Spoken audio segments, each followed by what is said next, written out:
Everybody that's struggling is going through a belief system. They are manifesting that struggle unconsciously. They're not doing it with intent.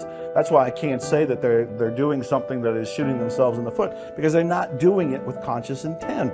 It's coming from their unconscious program.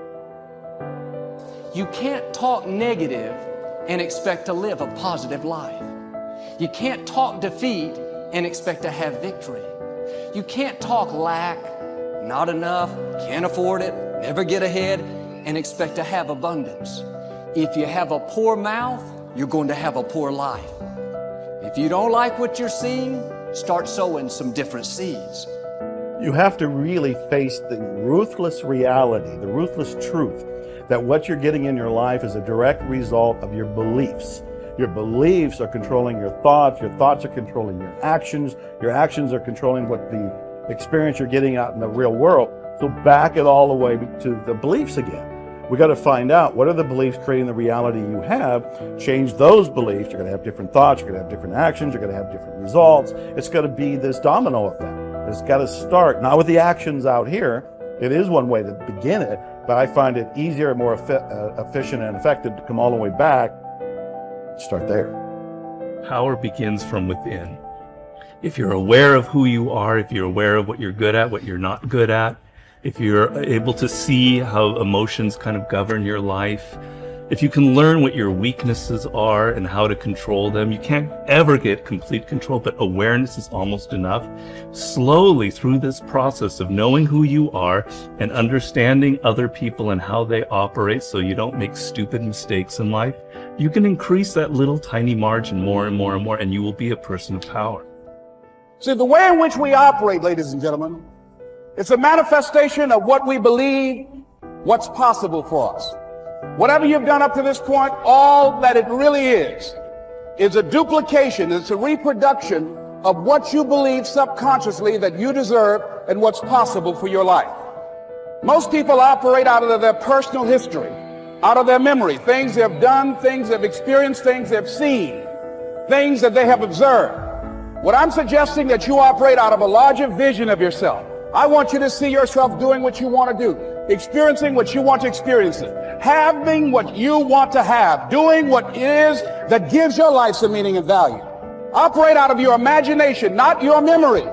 Because whenever you look at where you want to go, I'm wanting to warn you, you will have some conversation back here after you go through the data that you've experienced in life saying you can't do it. And so what you want to begin to do is ignore that inner conversation. Start putting the right things in. Now, we live in a time in society where there's so much great information, whether it's a podcast, whether it's inspirational interviews, whether it's books or the lives of some of the people we looked at earlier. Every single day, or at least every single week, if you want to take your compass needle and start remagnetizing it in a positive direction by exposing yourself to the kind of information that supports your potential and your greatness and where you want to go. Now, there's no excuse for not being able to do that now in a society where it's so available. But if you're not choosing to do that, by default, you're going to be hooked into somebody else's agenda. If you don't start filming as the star of the movie in your life, by default, you're going to end up as a film extra in somebody else's. Remember this, you're the lead character in the story of your life, and the person who controls that script is you and your God. And at any point, you can decide to step into a new chapter. You can step in to be a whole new leading character. All you can be responsible for is yourself. Your starting position is, right, you have to evolve with the different situations that are presented to you. And my experience is, if you do that, the rest will happen. The people around you will be raised naturally. Understand that? Like if you bring anger into a situation, imagine a household where everyone's always fighting. If all of a sudden somebody's not, and somebody's bringing understanding and love, that's all they have to do. It will change things, right? But you can't sit there and say, I won't change it until everybody else does. You know, I'm going to protect myself. That doesn't work. That doesn't work. That's the chicken and the egg. Change. Right. So that you're asking, I'm just not surprised. I said, such big things, all right? It's like, can it be better? Of course it can be better, but it requires that everybody work on themselves.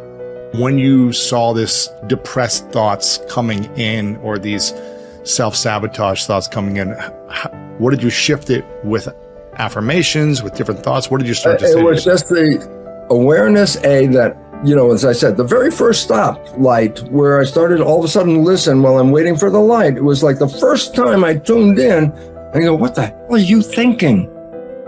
That was the most important thing, because then the habit of not going there anymore, starting to realize, why am I thinking this negative thing? Turn around, make a positive statement right now, because that negative one is taking you on and just a repetition of this behavior become habitual. So, and habits are great. Why? No effort. I love habits. Why? You don't even have to think about them. They do it automatically, So if you put in these really great habits, you can walk through the day and think anything you want, do anything you want, and your habit, if they're good ones, will just guide you perfectly through here without even being involved with thinking. That's the game. The game is, what is heaven to you? Then program that's your life. And then guess what? The 95% of the day manifesting heaven while you're not even thinking about it. And the way that you countermand the fear of failure, whenever you think of something that is fearful, you say the words which override these words. The words are, I can do it. I can do it. I can do it. I can do it. Tell your kids you can do it. Tell your spouse you can do it. Tell your friends you can do it. Tell people who are looking at a new challenge you can do it. Start a business you can do it. Call on a big customer you can do it. Just tell people you can do it, because every single time you reinforce somebody else, you reinforce your own courage. What is the word encourage? It is to instill courage into. When you encourage other people, you actually encourage yourself. And remember, fear is the big enemy. Our job is to get rid of this fear of failure. This fear of failure that holds us back and paralyzes us. Imagine if you weren't afraid of anything in the whole world, what a difference it would make. Imagine if you were guaranteed a success in anything. If somebody waved a magic wand and said, whatever you do from now on, you'll be successful. And you went out here and you could do anything, call on anybody, go anywhere, start anything, try anything, and you'd be successful. We don't realize how much of a role fear plays in our life until we think what we would do if we didn't have any. The brain is made up of two types of cells, neurons and glia, and it's pretty much complete at the 8th month of pregnancy, with twice as many neurons as the adult version.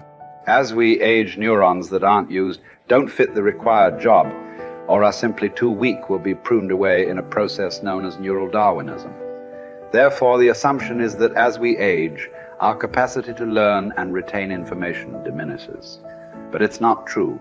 If you don't use your brain, then of course you will lose it, but that has nothing to do with age. In truth, the brain is much more pliable than we first thought. It is able to change as our environment and experiences change. We can learn, and more importantly, unlearn. Whenever you carry out certain behavior or think a thought, a neural pathway is created. If that behavior or thought is repeated often enough, the pathway becomes more fixed and turns into a neural superhighway. When those superhighways are positive, it's great. If not, they can be very destructive, but they can be dismantled. Your brain has amazing plasticity. Did you know, for example, that the brain can retrain idle networks to carry out new tasks? People who have suffered brain damage have been able to retrain other parts of their brain to do what the damaged part used to do. And this basic plasticity remains, regardless of age. Your brain can renew itself, learn and rewire, and you don't need to sit in a classroom to do so. It is possible through new thought, new actions, and new emotions. Researchers divided a test group into 4. The first group were asked to physically practice a one-handed 5-finger exercise on the piano. Group 2 were to play the piano randomly, and Group 3 were asked to watch Group 1 memorize the exercise and mentally rehearse it only while Group 4 did nothing. Each group was to do their thing for 2 hours a day for 5 days. 2 things were fascinating about this study. First, the speed at which the brain altered. New pathways were created after just 10 hours of practice over 5 days. Perhaps what is even more amazing is that Group 3, who did not actually play the piano but pretended to do so in their minds, had almost as much brain activity in the exact same area of the brain as Group 1. You share in that all power, all wisdom of mind, but you've got to take it. The power is there, but you must use it. If you are truly fed up with constant rejection from literary agents and their big publishers, then I say to you, welcome home. Because it is time to tell your story at Karis Publishing.